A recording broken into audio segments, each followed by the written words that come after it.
we have some major news for the upcoming Marvel animated series, Eyes of Wakanda. The announcement of the series was a huge surprise in itself, but now where the series takes place has become front and center, and it turns out this show is going to be way more important than anybody's expecting. Let's take a couple minutes to talk about what the head of Marvel Streaming had to say about the series and what's going to make this one pretty special. Now before we do that though, make sure you hit that like and subscribe button and ring the bell for all the updates. We do daily Marvel and DC videos, and we want to be your place for all the superhero news, but we're going to do it truthfully and transparently so you are in the know.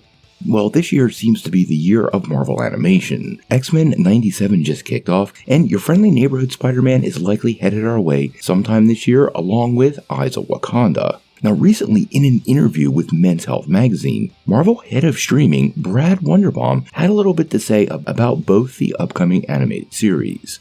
Now, this conversation was supposed to promote the new X-Men 97 series, but the discussion made some interesting turns, diving into some of the overarching plans for Marvel animation. And in these conversations, and Winderbaum did disclose that the upcoming Eyes of Wakanda series will indeed be part of the MCU canon, and more specifically, part of the Sacred Timeline. That's right, this show is going to exist in the primary MCU storyline.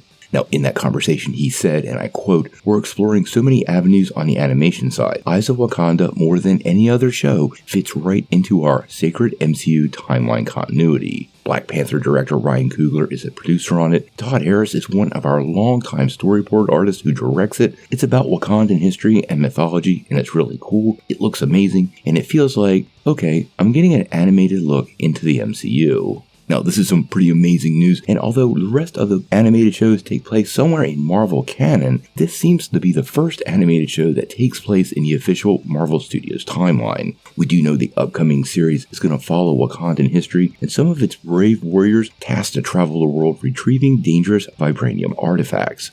And this means anything that happens in this series will be part of the official overreaching Marvel timeline, and any of the characters that happen to appear in that show will also therefore exist inside the MCU. Now, we don't know how far back in time and through history this show is going to explore, but it has been suggested it could enter into several eras of the MCU, many of which are completely unexplored, and we might end up seeing other versions of characters that have existed in the Marvel timeline. The first two that come to my mind are Ghost Rider and Iron Fist, both of which have been mantles passed from person to person and have definitely existed throughout multiple eras of the Marvel Universe. I think this show is actually going to be pretty special and something Marvel hasn't pulled off before. The fact that they're finally looking at including these shows as part of the official timeline is a huge improvement to me. Your friendly neighborhood Spider-Man seems like sort of a miss, not diving into Tom Holland's history, but I guess they wanted to give themselves some space to tell stories. But now we're finally going to get shows, at least from the animated side of the house, set directly into the Marvel timeline and will help expand the larger mythology of the MCU, and in this case, the Wakandan people. We have no information on when this show is going to finally come out. I really do believe it might come out this Christmas. Marvel was working on this for a really long time behind closed doors and managed to make the announcement with basically no clue from fans or so-called scoopers. As soon as Marvel drops some more news on this, we're going to bring it to you right away, but I gotta know what you think. How excited are you for the Eyes of Wakanda? And are you even more excited now that you know it's part of the Sacred Timeline?